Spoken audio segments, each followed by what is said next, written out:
Քոշենարն ու Տրյուքենը ֆրանսիական ժողովրդական հեքիաթ։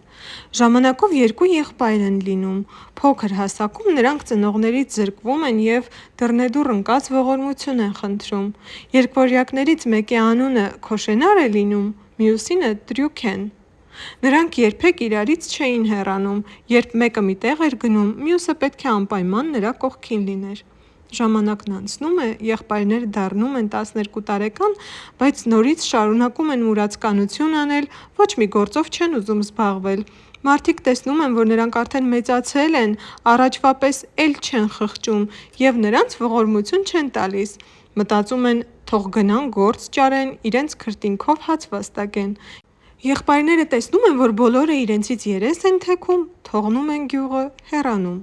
Քոշենարը մի քիչ խելքից պակաս է լինում։ Օրերից մի օր նա եղբորը ասում է. «Մի խելոք բան եմ մտածել, եթե ինձ հետ համաձայնես, մենք կարող ենք թագավորի պես ապրել, ուր էլ գնանք մեզ լավ կընդունեն, ուտելիք ու քնելու տեղ կտան, էլ չեմ ասում, որ կարող ենք մի քիչ էլ փող աշխատել»։ Բայց ի՞նչ պետք է անենք լավ ապրելու համար, հետաքրքրվում է Տրյուքենը։ Եթե մեզնից մեկը կույր լիներ, շարունակում է խելառ եղբայրը, մյուսը նրա թևը կընկներ և երկուսով տնից տուն կգնայինք, մի սրբատեղից մյուսը։ Ախ, եթե իմ ասածով լիներ, մենք ոչ մի բանի կարիք չէինք ունենա։ Ճիշտ ես ասում, համաձայնում է Տրյուքենը, բայց ինչպե՞ս կուրանանք, երբ երկուսս էլ լավ տեսնում ենք։ Մեզնից է կախված, ասում է Քոշենարը, եթե ուզենանք, մի վայրկյանում կկուրանանք։ Ախր ո՞նց ենք կուրանալու, ոչինչ չի հասկանում Տրյուքենը։ Շատ պարզ, պատասխանում է եղբայրը։ Իմ կամ քո աչքերը հանում ենք ու կուրանում։ Տրյուքենը տխրում է ու եղբորը ասում. Քոշենար, դու լավ բան չես մտածել, Աստված մեզ աչքեր է տվել, որ տեսնենք, իսկ դու ուզում ես, որ մեր հոժար կամքով մեր աչքերից զրկվենք, չէ դու խելքդ թռցրել ես։ Դա ինչ է որ, շարունակում է խելքից պակասը, աչք հանելը մի րոպեի գործ է, մի քիչ կցավի, բայց ամբողջ կյանքում մեր ուզածի պես կապրենք, կույրի կողքով ոչ մի մարդ անտարբեր չի անցնում, նրան խղճում են և մի 2 սու տալիս, ամեն մեկը, որ մի 2 սու տա, կարգին փող կհավաքենք, մենք էլ էդ փողով մեզ համար ինչ ուզենանք կառնենք։ Ախ, այդ Քոշենարը, նա այնպես էր համոզում, այնպիսի գույներով էր ներկայացնում ապագան, որ խեղճ Տրյուքենը, որ շատ միամիտ էր, ի վերջո համաձայնում է։ Երկու եղբայր վիճակ են գցում, որ որոշեն, թե ում աչքերն են հանելու։ Քոշենարը խորամանկություն է անում և վիճակը հասնում է Տրյուքենին։ Անսիրտ Քոշենարը ցանկապատից մի սեպ է վերցնում ու հանում հարազատ եղբոր աչքերը։ Խեղճը ցավից մռնչում է, փոշմանում է, որ համաձայնել է, բայց արդեն ուշ էր, կուրացել էր։ Մարդիկ սկսում են նրանց խղճալ, տեսնողը մի բան տալիս է ու անցնում։ Եվ այսպես եղբայրները շրջում են թևանցուկ։ Պատահում էր հագուստ էին տալիս, պատահում էր սպիտակ հաց, մսի համեղ կտորներ, բայց Քոշենարն ամեն ինչ իրեն էր վերցնում, սպիտակ հացն ու միսը ինքն էր ուտում, իսկ սև հացն ու կարտոֆիլի կտորները տալիս էր կույր եղբորը։ Նրանք մտնում էին շուկաները, կանգնում սրբավայրերում, որտեղ սովորաբար շատ ժողովուրդ էր հավաքվում,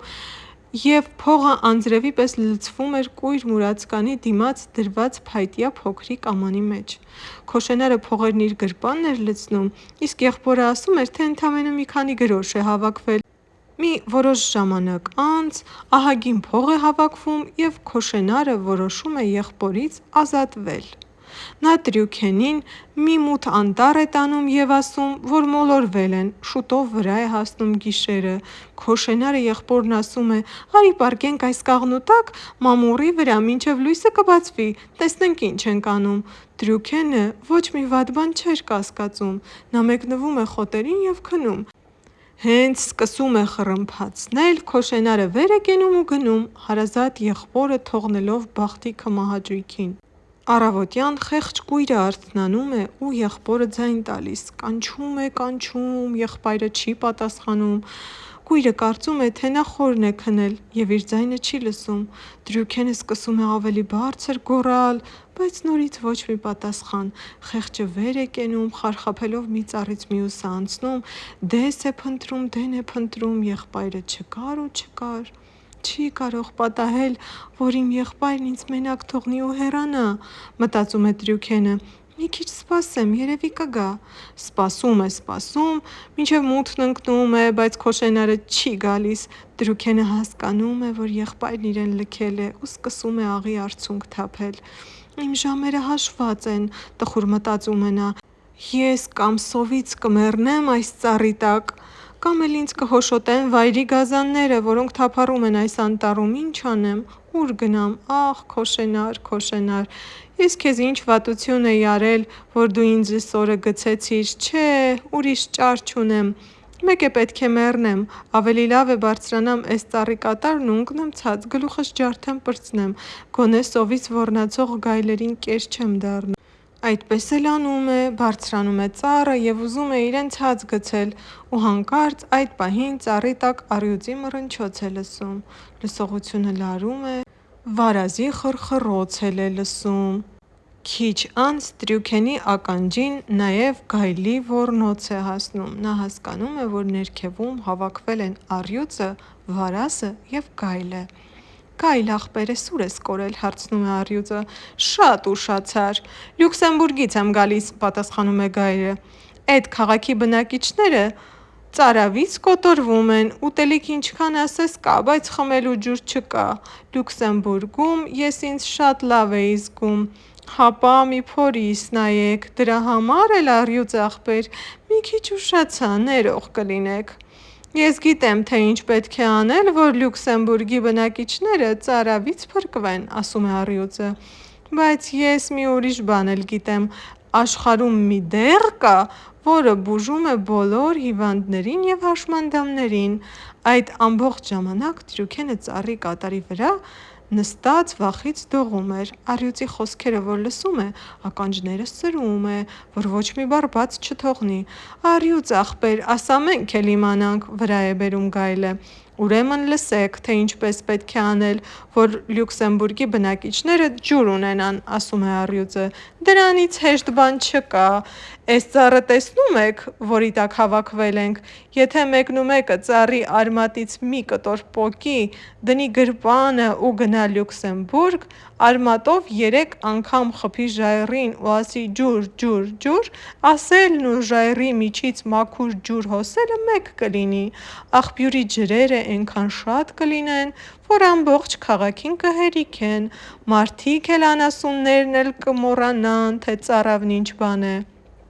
Առյուծ ախպեր, իսկ ինչ տեղի մասին էիր ասում, որ բուժում է հիվանդներին ու հաշմանդամներին, նորից հարցնում է գայլը։ Ասեմ, պատասխանում է գայլը, պետք է վերցնել նույն էս ծառի կեղևը ու թեթևակի քսել վերքին կամ մարմնի հիվանդ տեղին, նույն վայրկյանին ամեն ինչ կանցնի, կլավանա, եթե օրինակ մարդը կամ մեզ պես գազանը երկու աչքից կույր է լինում ու ոչինչ չի տեսնում, նա պետք է ծառի կեղևը դնի իր աչքերին, հենց որ կեղևը աչքերին դիպչի, նրա տեսողությունը միանգամից կվերականգնվի և ինձնից էլ քեզնից էլ լավ կտեսնի։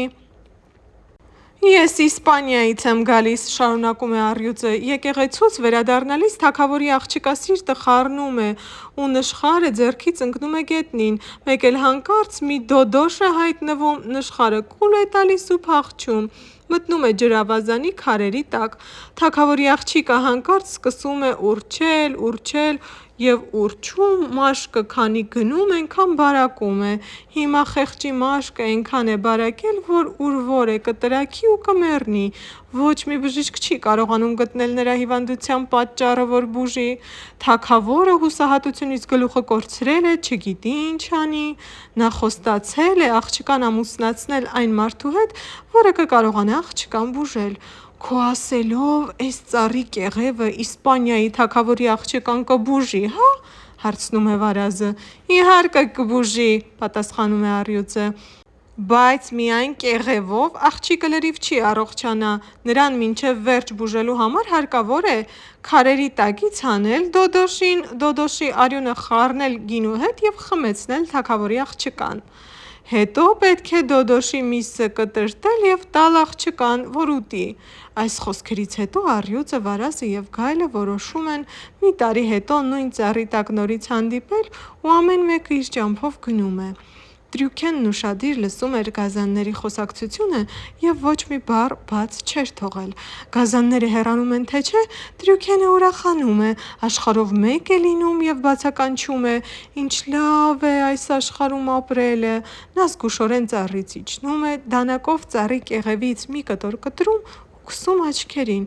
Քսում է թե չէ, տեսողությունը վերականգնվում է, և նա ուրախությունից լաց է լինում: Տրյուքենը մի մեծ կտոր կեղև է կտրում, դնում գրպանը, որ կարողանա բուժել բոլոր հիվանդներին: Հետո փորում է հողը, հասնում է ծառի արմատներին, մի կտոր էլ արմատ է կտրում, դնում գրպանը, որ գնա Լյուքսեմբուրգ, քաղաքի բնակիչներին ծարավից փրկի ու ճանապարհ է ընկնում: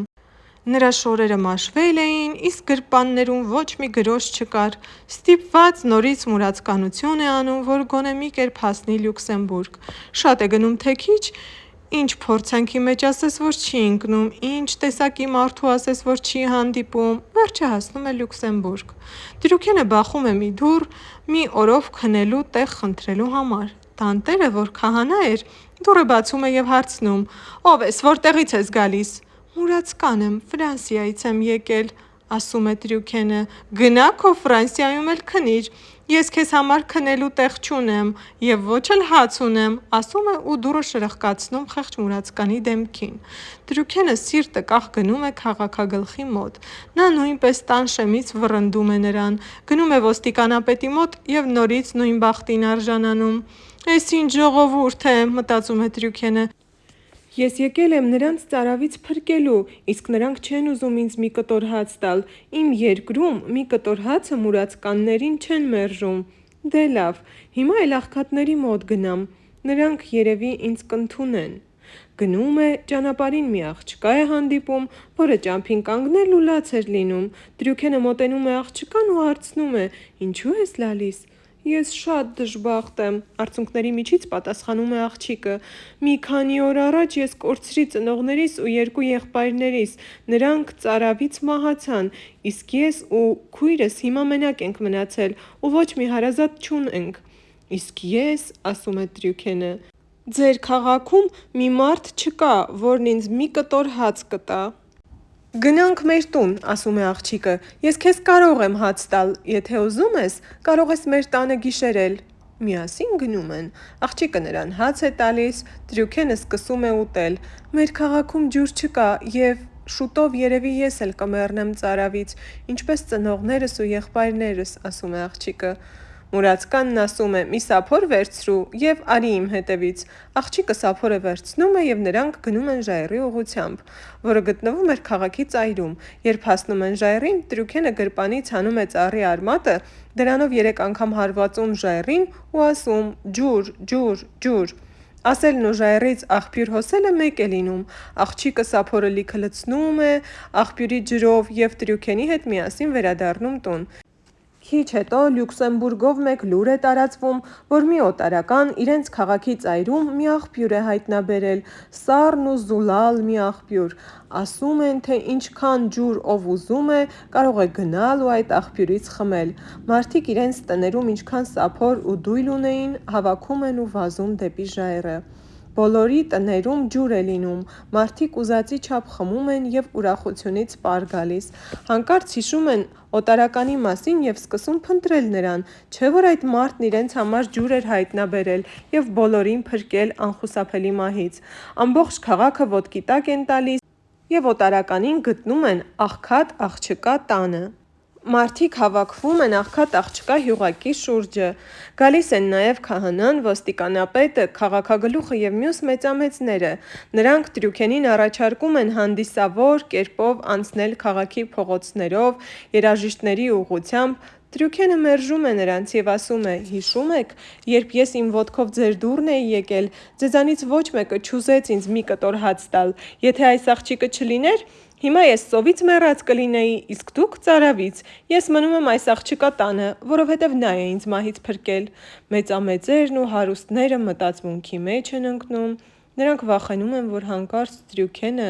իրենց նորից ջրից կզրկի: Նրանք ընկնում են Տրյուքենի ոտքերը, նրա առաջ ոսկի ու արծաթ են շաղ տալիս, բայց Տրյուքենը չի ընդունում նրանց նվերները։ Նրանք Տրյուքենին առաջարկում են ապրել գեղեցիկ դղյակներում և խոստանում են, որ նա ոչ մի բանի կարիք չի ունենա։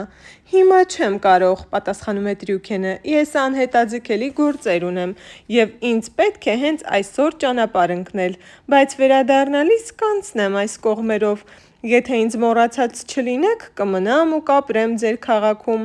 Մի վախեցեք, իմ բացակայության ժամանակ աղբյուրի ջրից ոչ մի կաթիլ չի պակասի»։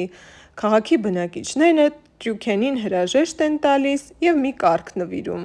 Նա նստում է կառքը, որին լցված էին ընտիր արագավազ ձիեր, և բռնում է Իսպանիա տանող ճանապարհը։ Գնում, հասնում Իսպանիա։ Իջնում է մայրաքաղաքի ամենաշքեղ հյուրանոցում։ Բոլորը կարծում էին, թե նա արքայազն է։ Տրյուքենը իր մոտ է հրավիրում հյուրանոցի տիրոջը, որ իմանա, թե ինչ նորություն կա Իսպանիայի մայրաքաղաքում։ «Վերջին ժամանակներս բոլորը միայն թագավորի աղջկա մասին են խոսում», պատմում է հյուրանոցի տերը։ «Մեր արքայադուստրը շատ բարի է ու շատ սիրուն, բոլորը նրան սիրում են, ափսոս, խեղճը հիվանդացել է»։ «Իսկ ինչու է հիվանդ», հարցնում է Տրյուքենը։ «Նրա հիվանդությունից ոչ մեկը գլուխ չի հանում», պատասխանում է հյուրանոցի տերը։ «Նրան բուժելու համար շատ անվանի բժիշկներ են եկել աշխարհի բոլոր ծայրերից, բայց ոչ մեկը չի կարողացել բուժել։ Թագավորի աղջկա վիճակը օր-օրի վատթարանում է։ Արդեն 6 ամիս է նա հիվանդ պառկած է։ Եթե խեղճ աղջկա վիճակը գոնե մի քիչ չթեթևանա, երևի մի քանի օրից մեռնի»։ Տրյուքենը մի քիչ մտածում է ու ասում. «Ես բժիշկ եմ, ապրում եմ Ֆրանսիայի թագավորությունում, ես բուժում եմ բոլոր հիվանդներին և կարող եմ բուժել նաև ձեր թագավորի աղջկան»։ «Օ, եթե ձեր ասածները ճիշտ են», ոգևորվում է հյուրանոցի տերը, «ուրեմն ձեր կյանքն ապահովված է։ Թագավորն իր աղջկան շատ է սիրում և խոստացել է իր ամբողջ հարստությունը տալ նրան, ով կբուժի իր աղջկան»։ «Դե ուրեմն հենց հիմա գնացեք ու ձեր թագավորին ասեք», շարունակում է Տրյուքենը, «որ մի ֆրանսիացի բժիշկ ուզում է իրեն տեսնել»։ Հյուրանոցի տերը վազեվազ թագավորության պալատ է հասնում և թագավորին հայտնում ուրախ լուրը։ «Հենց հիմա պալատ բերեք նրան», բացականչում է թագավորը։ «Եթե այդ մարդը կարողանա բուժել իմ աղջկան, նրա բոլոր ցանկությունները կկատարեմ»։ Տրյուքենին տանում են պալատ։ Առանց ժամանակ կորցնելու նա մտնում է արքայադստեր սենյակը։ Խեղճ աղջկա վիճակը անհույս էր, ցավից նա անընդհատ գոռում էր։ «Եթե դուք իմ աղջկան բուժեք», ասում է թագավորը, «ես կկատարեմ ձեր բոլոր ցանկությունները»։ «Խնդրում եմ, մի քանի րոպե մեզ մենակ թողեք», ասում է Տրյուքենը։ «Թող բոլորը գնան իրենց գործերին, ես պետք է դեղորայք պատրաստեմ և ձեր աղջկան բուժեմ»։ Մի քանի օր հետո նա ոտքի կկանգնի։ Տրյուքենը գնում է բակ ու մոտենում ջրավազանին։ Նա բռնում է Դոդոշին, որը թաքնվել էր մի մեծ քարի տակ։ Այդքան խոշոր դոդոշ Տրյուքենը դեռ չէր տեսել։ Նա կենդանում փաթաթում է իր բաճկոնի մեջ, տանում խոհանոց, Դոդոշի արյունը քամում ու լցնում մի ամանի մեջ։ Հետո մի բաժակ կարմիր գինի է խառնում դրան, ստացվում է մուգ կարմիր հեղուկ։ Տրյուքենը հեղուկը տանում է արքայադստեր սենյակը։ «Խմեք, թագավորի աղջիկ», ասում է Տրյուքենը և հեղուկը տալիս է նրան։ Արքայադուստրը մի կում է անում, զզվանքով մի կողմ է հրում հեղուկը և բացահայտում է. «Հեռու տարեք այդ գարշելի խմիչքը»։ Բայց մի րոպե չանցած նա իրեն մի քիչ ավելի լավ է զգում։ Տրյուքենը աղջկան խնդրում է մի քիչ էլ խմել։ Թագավորի աղջիկը հեղուկը քիչ-քիչ խմում է, թե չէ հանդարտվում է և այլևս չի գոռում, և քիչ հետո հանգիստ քնում է։ Տեսնելով, որ աղջիկը քնել է, Տրյուքենը նորից խոհանոց է մտնում։ Նա Դոդոշի միսը մանր-մանր կտրատում է, որ դա էլ տա թագավորի աղջկան։ Երեկոյան թագավորի աղջիկն արթնանում է։ Տրյուքենի պահանջով արքայադուստրն ուտում է Դոդոշի մսի մի մասը, մյուս մասն աղջիկն ուտում է հաջորդ օրվա կեսօրին, իսկ վերջինը արևամուտից առաջ, և առողջանում է։ Նրա ուրախությանը չափ ու սահման չկար։ Տրյուքենին 1000 ու մի նվեր են տալիս, 1000 ու մի բան են խոստանում և խնդրում են, որ նա մնա իրենց քաղաքում։ Արքայադուստրը սիրահարվում է Տրյուքենին, իսկ թագավորը, որն արդեն ծերացել էր, որոշում է հրաժարվել իր գահից և իր փոխարեն թագավոր նշանակել իր ապագա փեսային։ Տրյուքենը համաձայնում է ամուսնանալ թագավորի աղջկա հետ, սակայն խնդրում է, որ մինչև հարսանիքը իրեն թույլ տան գնալ իր հայրենիքը, որտեղ, ասում է, մի քանի անհետաձգելի գործ ունի։ Թագավորն ու արքայադուստրը վախենում են, որ Տրյուքենը իրենց կխաբի և այլևս չի վերադառնա, և որոշում են նրա հետ միասին ճամփա ընկնել։ Հենց որ Տրյուքենը իմանում է այդ մասին, աղքատի շորեր է հագնում և գիշերով փախչում Իսպանիայից, գնում Լյուքսեմբուրգ։ Հիմա նա արդեն փողի կարիք չուներ։ Իսպանիայի սահմանը անցնում է թե չէ, առաջին պատահած քաղաքում շորերը փոխում է և դառնում իսկական արքայազն։ Հետո ճանապարհը շարունակում է, հասնում Լյուքսեմբուրգ և իջևանում ամենաշքեղ հյուրանոցում։ Հյուրանոցի տիրոջ հետ զրուցելիս հարցնում է քաղաքի անցուդարձից։ Հյուրանոցի տերը պատմում է. Լյուքսեմբուրգի բնակիչները ոսկուց ու արծաթից մի դղյակ են սարքել։ Բոլորն այդ մասին են խոսում, դղյակ մի ասա, մի հրաշք ասա։ Ում համար են սարքել, հարցնում է Տրյուքենը։ Բա չեք իմացել, շարունակում է հյուրանոցի տերը, վերջերս քիչ էր մնացել, որ բոլորս մեծից փոքր ծարավից կոտորվեինք, քաղաքում խմելու ջուր չկար, մի օտարական եկավ մեր քաղաքը և մեզ համար հորդառատ աղբյուր հայտնաբերեց, մեզ մահից փրկեց, դղյակը նրա համար ենք կառուցել։ Ահա թե ինչ, իբր թե զարմանում է Տրյուքենը, ո՞վ է այդ մարդը, հիմա դղյակում է ապրում։ Չէ, դեռ չի ապրում, պատասխանում է հյուրանոցի տերը, նա ինչ-որ տեղ է գնացել, բայց խոստացել է վերադառնալ։ Ախ, պարոն, անպայման գնացեք, տեսեք այդ դղյակը, ճիշտ եմ ասում, դա ոչ թե դղյակ է, այլ իսկական հրաշք, այդպիսի բան տեսած չեք լինի, պատերն արծաթից են, իսկ դռներն ու լուսամուտները ոսկուց։ Դղյակի դիմաց մի գեղեցիկ պարտեզ կա, պարտեզում մի ցայտ աղբյուր, մի լճակ, լճակի հատակը ծածկել են արծաթյա սալիկներով։ Իսկ ի՞նչ է ձեր փրկարարի անունը, հարցնում է Տրյուքենը։ Հյուրանոցի տերը պատասխանում է. նրա անունը ոչ մեկ չգիտի, այդ մարդը մեր բախտից եկավ ու փրկեց մեզ։ Հետո նա գնաց ուրիշ երկիր, որ էլի բարի գործեր կատարի ու նորից վերադառնա։ Հենց որ այդ մարդը վերադառնա, ուզում ենք նրան ամուսնացնել մեր քաղաքի ոստիկանապետի աղջկա հետ։ Աղջիկ մի ասա, մի գեղեցկուհի ասա, մտածում ենք, որ դրանից հետո մեր փրկարարը կմնա այստեղ ու կապրի Լյուքսեմբուրգում։ Ահա թե ինչ, քթիթակ ծիծաղում է Տրյուքենը և գնում քնելու։ Հաջորդ օրը նա հյուրանոցից դուրս է գալիս քաղաքում զբոսնելու։ Մոտենում է ժայռին և շատ է ուրախանում, երբ տեսնում է, որ իր գտած աղբյուրի ջրերը առաջվա պես մաքուր ու զուլալ էին։ Հետո գնում է այն աղքատ աղջկա տունը։ Երբ աղջիկը հարուստ պարոնին տեսնում է, մտքով անգամ չի անցնում, որ իր դիմաց կանգնած է այն մարդը, որի հետ մի ժամանակ կիսել էր իր ունեցած մի կտոր հացը և քնելու տեղ տվել։ Աղջիկը դարձյալ շարունակում էր ապրել իր քրոջ հետ, երկուսով սրա նրա համար գործ էին անում և փող վաստակում։ Տրյուքենը մոտենում է աղջկան և հարցնում. Ինձ չես հիշում։ Աղջիկը ուշադիր նայում է անծանոթին և պատասխանում է. Պարոն, ես պատիվ չեմ ունեցել ձեզ ճանաչելու։ Որ լավ նայես կճանաչես ինձ, ասում է Տրյուքենը։ Աղջիկն ավելի ուշադիր է նայում և ասում է. Չէ, չեմ ճանաչում։ Մոռացել ես, որ ինձ մի կտոր հաց տվեցիր և քնելու տեղ, շարունակում է Տրյուքենը։ Այն ժամանակ աղքատ էի, և եթե քեզ չհանդիպեի, հիմա վաղուց սովից մեռել էի։ Աղջիկը պատասխանում է. Պարոն, ես իմ ունեցած հացը, եթե պետք է եղել, միշտ կիսել եմ աղքատների հետ։ Իսկ հիշում ես այն մարդուն, ասում է Տրյուքենը, որ ձեր քաղաքում մի աղբյուր հայտնաբերեց և ծարավից փրկեց բոլոր բնակիչներին, հիշում ես։ Ախ, Աստված իմ, բացականչում է աղջիկը, հիշեցի, միթե դուք նույն մարդն եք։ Ուրախ եմ, որ ձեզ նորից հանդիպեցինք, մեր քաղաքի բնակիչները անչափ կուրախանան, երբ իմանան, որ դուք վերադարձել եք։ Եվ աղջիկը Տրյուքենին նորից պատմում է այն ամենը, ինչն արդեն տղան լսել էր հյուրանոցի տիրոջից, պատմում է հրաշք դղյակի մասին, այն մասին, որ տղային ուզում են ամուսնացնել ոստիկանապետի աղջկա հետ։ Քաղաքով մեկ լուր է տարածվում, որ իրենց փրկարարը վերադարձել է։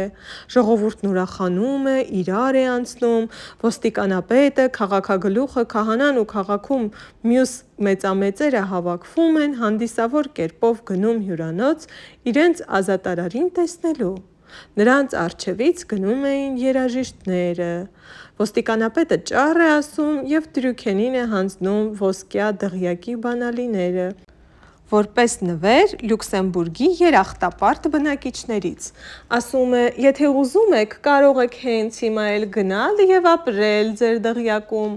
Իմ կինն ու աղջիկը, ավելացնում է ոստիկանապետը, դղյակում անհամբեր ձեզ սպասում են ազատարարին,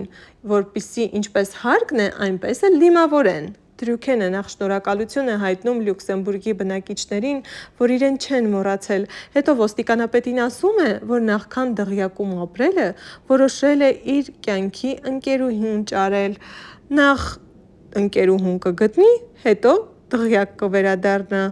որովհետև էլ ինչ դղյակ, որը տիրուհի չունի։ Բոլորն ուրախանում են, ծափ են տալիս։ Տրյուքենը հայտարարում է, որ իր կինն անպայման պետք է լյուքսեմբուրգցի լինի։ Նա խնդրում է, որ բոլոր աղջիկները հաջորդ օրը հավաքվեն քաղաքի կենտրոնում, որ իր համար հարսնացու ընտրի։ Լյուքսեմբուրգի մեծամեծերը վստահ էին, որ Տրյուքենը հարսնացու է ընտրելու հարուստ ընտանիքի աղջիկներից մեկին, ավելի ճիշտ ոստիկանապետի աղջկան։ Ահա թե ինչու նշանակված վայրում ոտքից գլուխ զարդարված, մեկը մյուսից սիրուն, մեկը մյուսից գրավիչ աղջիկներ եկան։ Նրանց առջևից քայլում էր ոստիկանապետի աղջիկը, նրան նայողը կասեր իսկական արքայադուստր է, կլոր հրապարակի շուրջը աղջիկները շրջան են կազմում։ Տրյուքենը դանդաղ քայլերով անցնում է նրանց կողքով և ուշադիր նայում բոլորին։ Նա ոչ մեկի մոտ կանգ չի առնում, մոտենում է ոստիկանապետին և ասում. «Ձեր քաղաքում ուրիշ աղջիկներ էլ կան, ինչու բոլորին չեք կանչել»։ Հաջորդ օրը հավաքվում են վաճառականների աղջիկները։ Նա նորից բոլորի կողքով անցնում է և ոչ մեկի կողքով անցնելիս չի կանգնում։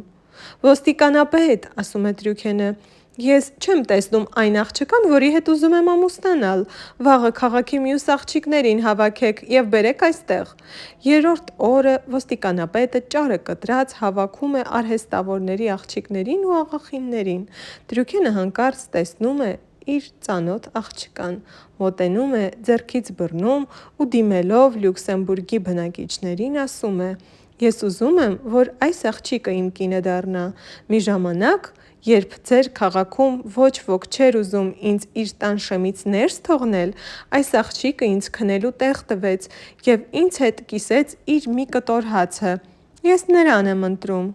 Տրյուքենի որոշումը հիացմունք է պատճառում Լյուքսեմբուրգի բնակիչներին։ Նույն օրն էլ հարսանիք են անում, ուրախանում։ Ոսկե դղյակում Տրյուքենը ուրախ ու երջանիկ ապրում է իր բարի կնոջ և նրա քրոջ հետ։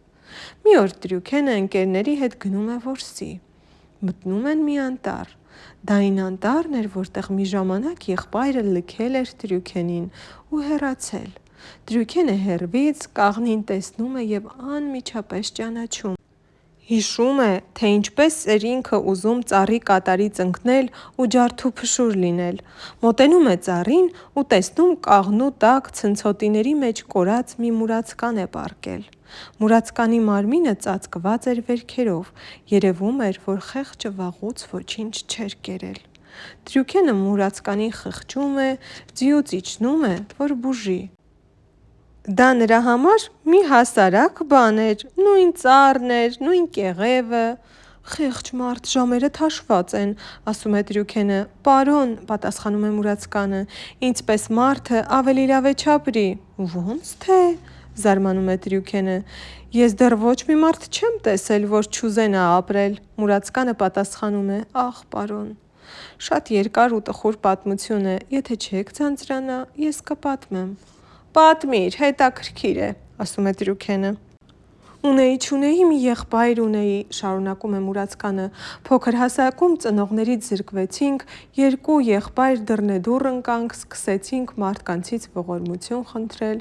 Մարդիկ բարի էին, մի օր մեզ մի բան էին տալիս, մենք նրանց տվածով ապրում էինք, մի անգամ էլ, անիծվի էդ օրը, Գլխումս մի հիմար միտք առաջացավ, ես մտածեցի, որ եթե մեր երկուսից մեկը կույր լինի, մեզ մարդիկ ավելի շատ կխղճան և ավելի շատ բան կտան, մենք էլ ավելի լավ կապրենք, և ես իմ ձեռքով հանեցի հարազատ եղբորս աչքերը, հետո տեղափոխվեցինք ուրիշ տեղ, որ մեզ ոչ ոք չճանաչի և շարունակեցինք մուրալ: Այդ օրվանից ես սկսեցի փող հավաքել: Հավաքեցի և մի օր տեսա, որ ահագին փող ունեմ: Եղբորս բերեցի էս անտառը և խաբեցի, թե ճանապարհը կորցրել ենք, խաբեցի, ստիպված ասացի՝ պետք է գիշերը անտառում քնենք և սպասենք մինչև լույսը բացվի: Հենց այս ծառի տակ պառկեցինք իրար կողքի: Երբ տեսա, որ եղբայրս քնած է, վեր կացա ու անտառից հեռացա: Խեղճը ոչ փող ուներ, ոչ օգնական, ոչ մի կտոր հաց: Հիմա չգիտեմ եղբայրս կենդանի է թե մեռած, բայց հաստատ գիտեմ, որ այդ արարքիս համար Աստված ինձ պատժեց և այս օրը գցեց: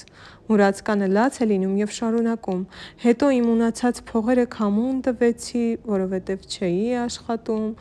աշխատանքի սովոր չէի, բոլորն ինձնից երես թեքեցին և էս օրը ընկա: Ու որոշեցի գալ մեռնել այս կաղնու տակ, որտեղ մի օր լքեցի հարազատ եղբորս, իմ Տրյուքենին: Տրյուքենը բացականչում է. ես քո եղբայրն եմ, Քոշենար, ինձ չե՞ս հիշում: Ասում է ու փաթաթվում եղբորը: Հանգստացիր, ես քեզ ներում եմ: Հիմա քեզ կբուժեմ ու կտանեմ իմ դղյակը: Քանի կենդանի եմ, դու ոչ մի բանի կարիք չես ունենա, ես արդեն հարուստ եմ: Տրյուքենը հանում է իր որսորդական դանակը, ծառի կեղևից մի կտոր կտրում, դնում գրպանը: Քոշենարի համար ձի եմ բերում, բայց նա այնքան հյուծված է լինում, որ չի կարողանում ձիու վրա նստել, ընկնում է գետնին: Տրյուքենը, չնայած եղբոր սարսափելի տեսքին, նրան նստեցնում է իր ձին ու տանում դղյակը: Տրյուքենի ընկերները ոչ մի բան չեն հասկանում, բայց զարմացել մնացել էին: Երբ դղյակ են հասնում, Տրյուքենը կանչում է կնոջը և նրա քրոջը ու ասում. ծանոթացեք, սա իմ եղբայրն է, Քոշենարը: Մուրացկանին որ տեսնում են, երկու կանայք վախից ճչում են ու դեմքները շրջում: Տրյուքենը քենուն ասում է. ես շատ ուրախ կլինեմ, եթե դու ամուսնանաս իմ եղբոր հետ: Աղջիկը զզվանքով դեմքը ծամածռում է, բայց պատասխանում է. որ ասում ես կամուսնանամ, սիրտդ չեմ ուզում կոտրել, չնայած եղբայրդ ամուսնանալու բան չէ: Տրյուքենը Քոշենարին տանում է այգի, լճակի ջրով լողացնում, հետո կաղնու կեղևը քսում նրա մարմնին, վերքերը իսկույն անցնում են և Քոշենարը դառնում է գեղեցիկ տղամարդ: Հետո Տրյուքենը նրան հագցնում է գեղեցիկ շորեր և երկուսով մտնում են դղյակ: տես, թե քեզ ինչ փեսացու եմ բերել, ասում է Տրյուքենը: Եվ նույն օրը նրանք հարսանիք են անում: Այդ օրվանից եղբայրներն իրենց կանանց հետ հաշտ ու խաղաղ ապրում են դղյակում: Բայց մի բան շարունակ տանջում էր Քոշենարին: Ախր ինչպե՞ս, մտածում էր նա, ում օգնությամբ եղբայրս սկսեց նորից տեսնել և նորից հարստացավ: Օրերից մի օր Քոշենարը Տրյուքենին հարցնում է. սիրելի եղբայր, մտածում, խելքս բան չի կտրում, էդ ո՞նց եղավ, որ դու նորից սկսեցիր տեսնել ու հարստացար: Քոշենար, պատասխանում է Տրյուքենը, դատարկ բան է, իզուր տեղը քեզ մի տանջիր, մոռացիր այդ մասին: Բայց Քոշենարն անընդհատ այդ մասին էր մտածում: Մի քանի անգամ եղբորը հարցնում է և նույն պատասխանն է ստանում: Մի օր էլ շատ է խնդրում, Տրյուքենը պատասխանում է. լավ, կասեմ, տեսնում եմ շատ ես ուզում իմանալ, բայց վախենում եմ, որ պատմեմ, հետո քեզ համար լավ չլինի: Եվ եղբայրը պատմում է, թե անտառում մենակ մնալուց հետո ինչպես էր ուզում բարձրանալ ծառի կատարը և ընկնել մեռնել: Հետո պատմում է 3 գազանների՝ առյուծի, վարազի ու գայլի մասին: Նրանցից իմացած գաղտնիքների մասին, որոնց շնորհիվ ինքը հարստանում է: Բայց Տրյուքենը եղբորը չի ասում, թե ինչ գաղտնիքներ է իմանում գազաններից: Նախանձը բույն է դնում Քոշենարի հոգում, այդ օրվանից նա ոչ քուն ուներ, ոչ դադար, ուզում էր հարստանալ, առանձին դղյակ ունենալ, այնքան է մտածում հարստանալու մասին, այնքան է երազում, որ մի օր որոշում է գնալ անտառ, գիշերը բարձրանալ կաղնու վրա ու սպասել գազաններին, մտածում է, եթե եղբայրը կարողացավ մի գիշերում հարստանալ, ինքն էլ ինչու՞ չէ, ինքն էլ կարող է։ Եվ որոշում է, ու եղբորն ու կնոջը ոչինչ չի ասում, ու մութն ընկնելուն պես դղյակից դուրս է գալիս, թաքուն գնում անտառ։ Հասնում է անտառ, եղբոր ասած ծառը գտնում է ու բարձրանում, նստում հարմար ճյուղի վրա։ Դու մի ասա, արդեն անցած է լինում ուղիղ մի տարի ու մի օր, երբ գազաններն իրարից բաժանվել էին։ Կեսգիշերին Քոշենարը մի մռնչոց է լսում, ուրախանում է և մտքում ինքն իրեն ասում է. առյուծը եկավ։ Մի քիչ սպասում է, մի ուրիշ ոռնոց է լսում, ասում է. էս էլ գայլ է։ Հետո մեկը թփերի միջից դուրս է գալիս ու խռմփացնում, հասկանում է, որ դա էլ վարազն է։ Գազանները հավաքվում են։ Առաջինը խոսում է առյուծը. ինչ նորություն կա, օրներդ ո՞նց է անցնում, հարցնում է նա։ Ինձ որ հարցնեք, պատասխանում է գայլը, ես բողոքելու տեղ չունեմ, բայց առյուծ ախպեր, սրանից հետո մենք պետք է շատ զգույշ լինենք։ Հիշո՞ւմ ես ինչ կրակի մեջ ընկանք Լյուքսեմբուրգի բնակիչների պատճառով, որոնք պետք է ծարավից մեռնեին, Իսպանիայի թագավորի աղջկա դեպքն էլ ենք հիշում, մինչև կյանքներիս վերջը չենք մոռանա մեր սատանայապետի ջղայնությունը։ Հիշո՞ւմ եք, մեզ ինչ օրը գցեց, երբ հասկացավ, որ զոհերը իր ձեռքից գնում են։ Մեղավորը մենք ենք, խոսելուց առաջ պետք է ստուգել։ Հո մեզ չեն լսում, ով գիտե, գուցե հիմա էլ են մեզ լսում, եկեք ստուգենք։ Առյուծը, գայլը և վարազը թփերի մեջ ման են գալիս, բայց ոչ մի բան չեն գտնում։ Հանկարծ գայլը դունչը վեր է բարձրացնում և ճյուղերի արանքից տեսնում, որ ծառի վրա մարդ կա նստած։ Մի էս խորամանկին նայեք, ասում է գայլը, տեսեք, թե որտեղ է թաքնվել, էս անգամ դու մեր ձեռքից չես պրծնի։ Վարազն ասում է. ինչպես ենք բարձրանալու ծառը։ Առյուծն ասում է. եկեք ծառը արմատից պոկենք։ Եվ երեք գազաններն սկսում են փորել հողը, վարազը մռութով, առյուծն ու գայլը իրենց սուր ճանկերով փորում են, հասնում են ծառի արմատներին, արմատները մեկ-մեկ պոկում են, ծառը շրխկալով ընկնում է գետնին, գազանները միանգամից հարձակվում են Քոշենարի վրա և նրան հոշոտում։ Այդ գիշերը Քոշենարը չի վերադառնում դղյակ, և բոլորը անհանգստանում են։ Դես ու դեն փնտրում են, Քոշենարին չեն գտնում։ Տրուքենի սիրտը կասկած է ընկնում, նա մտածում է, որ եղբոր հետ անպայման մի վատ բան է եղել։ Անխելք մարդ, ինքն իրեն ասում է Տրուքենը, երևի գնացել է անտառ, որ գիշերը գազանների խոսակցությունը լսի։ Վեր է կենում, ձին նստում, գնում է անտառ։ Տեսնում է գետնին ընկած ծառը, ծառի շուրջը թափված ոսկորները և ամեն ինչ հասկանում է։ Տրուքենը բարի սիրտ ուներ։ Նա գլուխը ձեռքերի մեջ է առնում և հոնգուր լաց լինում։ Ահա և այս ստեղծագործությունն ավարտվեց։ Այն ցույց է տալիս, որ պետք է լինել բարեհոգի և երբեք չնախանձել ու չար արարքներ չգործել։ Իսկ եթե հավանեցիք այս տեսանյութը, բաժանորդագրվեք իմ ալիքին նոր ու գեղեցիկ տեսանյութեր դիտելու համար։